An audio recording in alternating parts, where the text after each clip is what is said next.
What's up, family? My name is Trail, and today we have some new information regarding some $1,500 stimulus checks that are being called on. We are starting to see new states introducing new offers for stimulus checks, and we have one of those states today. In addition, COVID-19 continues to rise in the United States as well as in other countries like China, as they are having a zero tolerance policy on COVID right now, in which the entire country is shut down. But could COVID pick up again and literally kill 1 million people? Perhaps it may actually happen. And last but not least, could we have a white Christmas this year? I know a lot of times we hope and dream for one, but knowing one actually may happen, are we really that excited? Well, I have the details to share with you today, but before we get started, you already know what to do. Make sure that you will subscribe to the channel as well as hit the like button for the YouTube algorithm. Now let's go ahead and start with the video. Well, guys, are you ready for a white Christmas? Well, you might want to think twice, because a potential blockbuster snowstorm is brewing right now in the central eastern states ahead of Christmas this year. Yes, guys, a lot of times we talk about having a white Christmas. I know in the famous song that we all sing together. But anyways, guys, this may actually happen this year in 2022. Yes, it says that a major snowstorm may be brewing over the central and eastern U.S. states in the days before Christmas, with the potential to complicate holiday travel. Yes, the likelihood of a potential blockbuster system hitting before Christmas is increasing every single day, according to AccuWeather forecasters, although high confidence forecasts for Christmas Day are still several days away. But anyways, guys, the storm is also expected to coincide with an outbreak of the Arctic air forecast to drop temperatures to bone-chilling levels next week. So you want to be prepared for that, guys. Definitely as we enter into the last week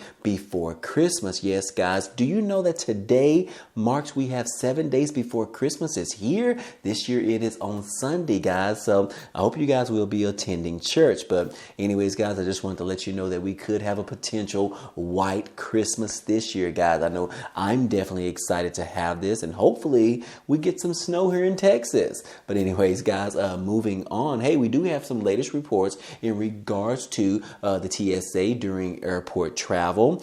Yes, guys, the TSA is reporting that a record number of firearms is being reported at security checkpoints for this year. Yes, guys, we have officially topped the amount of firearms being trying to carried over through the airport as we did last year. Yes, according to the TSA, officers intercepted a record number of firearms brought by passengers to airport security checkpoints in 2022, according to the agency.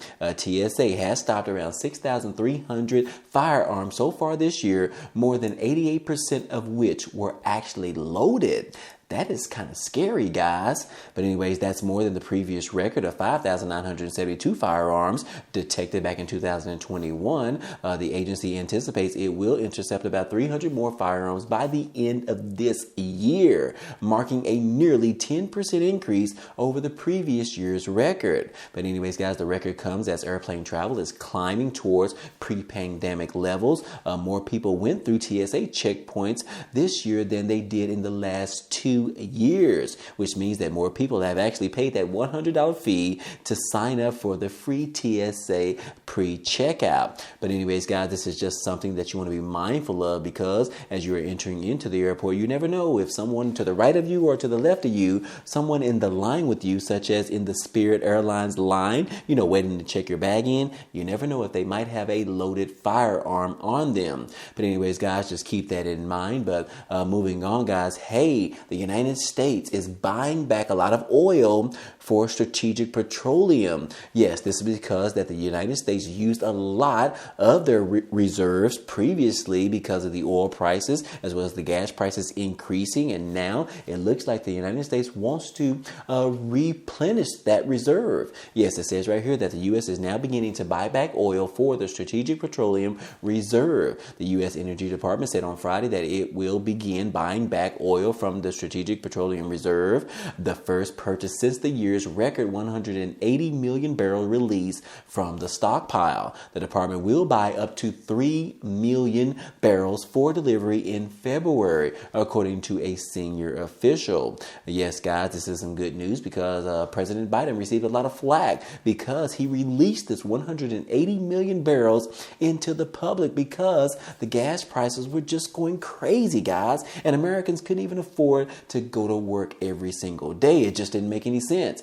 But now it looks like the United States is doing what they should be doing, trying to replenish that oil that they released into the wild, 180 barrels. But it looks like they want to replenish that very, very soon. And they are hoping to get at least 3 million barrels replenished by February. So again, guys, this is some good news, and hopefully they will continue to replenish this reserve much quicker. But anyways, guys, just want to remind you of that. We are glad to see that the oil prices and the gas prices have actually come back down right now. I know here in my local area, we are seeing unleaded gas prices around $2.50 per gallon of gas. That is amazing after we saw more than $4. But anyways, guys, just want to let you know that. Moving on, guys, in regards to COVID-19. Yes, I didn't think that we would be talking about this once again, but it looks like it is circling back around. But anyways, guys, we do have a new report in regards to COVID-19 and those individuals that have been vaccinated or either unvaccinated.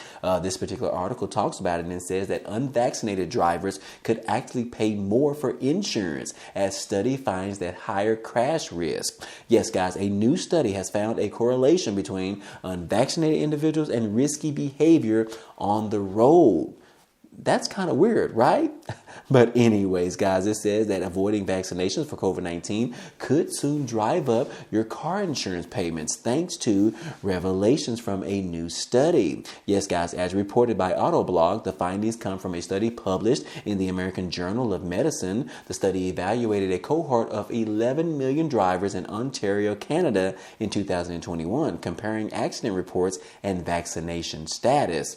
Over the study period, there were around 6,600 crashes requiring hospital care. Just 16% of the group was unvaccinated, yet 25% of the crashes involved unvaccinated individuals. Statistically, the study found unvaccinated drivers to be at a 72% increase related risk compared to those that are vaccinated.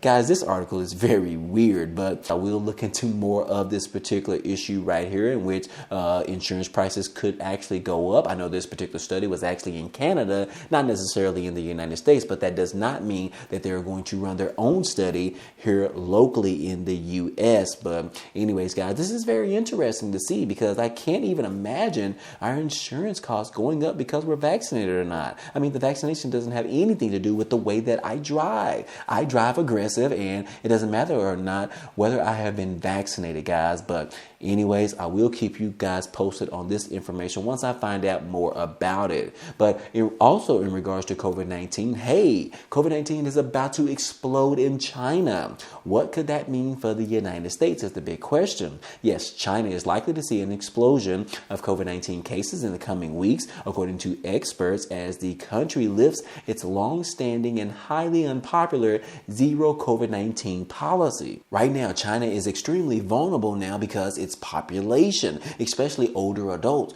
who are the most likely to suffer severe diseases, is under-vaccinated, has no natural immunity from the infection, and a limited supply of treatments. According to experts, they predict that hundreds of millions of infections and as many as 1.5 million to 2 million deaths are projected in China alone in regards to COVID. In a statement by the director of Center of Infectious Disease Research, they said that I think China is going to blow in the next 6 to 12 weeks. Guys, this is crazy. Instead of falling off a 5-foot cliff, we're going to watch them fall off a 1,000-foot cliff.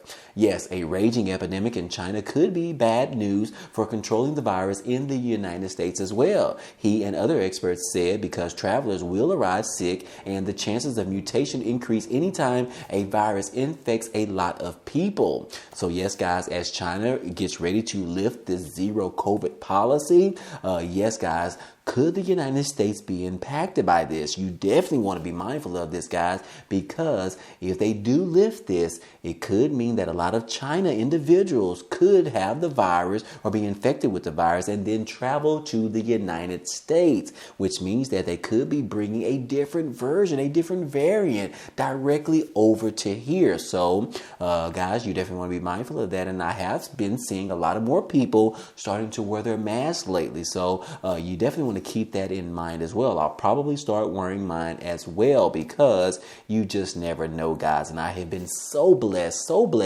not to have contracted COVID-19 thus yet. But anyways, guys, I'll keep you guys posted as usual. And guys, I know, I tried my best not to have to talk about the former president, Donald Trump, in this particular video because he has been mentioned in the last 3 to 5 videos. So I really didn't want to talk about him in this video.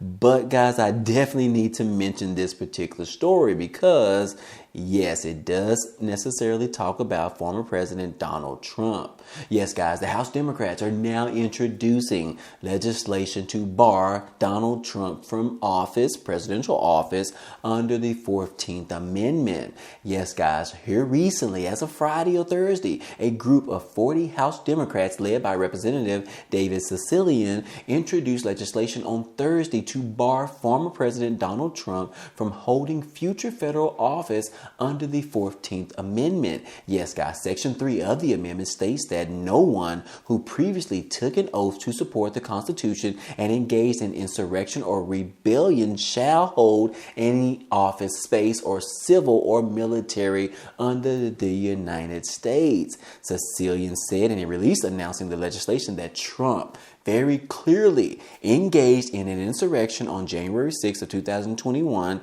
with the intention of overturning the results of the 2020 presidential election. You don't get to lead a government you try to destroy, he said. Let me repeat that, guys. He said that you don't get to lead a government you tried to destroy. He is talking about Donald Trump. Yes, guys, the release states that the bill includes testimony and evidence demonstrating how Trump engaged in the insurrection. This particular bill also specifically describes how Trump helped encourage the violence on January 6th, as well as he tried to intimidate state and federal officials when they did not support his false claims of the election being stolen and refused to denounce the mob that stormed the Capitol for hours during the riot. Yes, guys, the 14th Amendment makes it clear that based on his past behavior, Donald Trump is disqualified from ever holding federal office again. And under Section 5, Congress has the power to pass legislation to implement this prohibition. Yes, guys, Cecilian, who served as an impeachment manager during the Trump's first impeachment, sent a letter to his Democratic colleagues last month to solicit co-sponsors for a bill to bar Donald Trump from office. So yes, guys, what do you think about this? This is pretty remarkable, I will say. Yes, they're trying to necessarily create this new piece of legislation and get it passed. The House Democrats is introducing this, but we don't even know whether or not it will actually pass in the Senate because we know the Senate is now being controlled by the GOP. So, but yes, guys, this is very startling to see that this particular new bill could potentially hold weight and prevent Donald Trump from running for the presidential election in 2024. But again, guys, what do you think about this? Do you think that they need to introduce this piece of legislation, or do you think that that is just totally wrong whatsoever? Because what he is stating right here pretty much says the truth that Trump did participate in these particular allegations, but I am not a lawyer, so I can't stand by it. But from what I know, a lot of this does necessarily sound true. But I want to get your take on this, guys. Do you think that this should be introduced and passed by both pieces of Congress? Let me know down below in the comment section, guys. I'm curious to see your take on this particular matter, and hopefully we don't have to talk about Trump in the next video, guys. Keep your fingers crossed. But last but not least, guys, we do want to talk about some good information in regards to some stimulus news, some stimulus checks, some stimulus update news, that is, and that is because we have another governor that is looking towards offering additional stimulus checks. Yes, guys, these are going to be around $1,500 $1,500 stimulus checks for the state of New Mexico. Yes, guys, it says right here that the governor is eyeing another round of New Mexico tax rebates in 2023. It says right here that driven by a surge in oil and gas production, New Mexico is expected to rake in as much as $3.6 billion in new money for the state's upcoming budget year. And that major increase might bring another round of tax rebates or economic stimulus payments to New Mexicans. Ahead of the next legislation session in January, Governor Michelle Grissom is now said to be urging lawmakers to use a chunk of the one-time oil revenues to pay for another tax rebate or economic relief payment. Yes, guys, it says that that particular package could cost around $1 billion, according to the governor's office. Again, the state is looking at new money, revenues of roughly $3.6 billion, and they want to give it back to their people in the respective state. Yes, guys, this is amazing because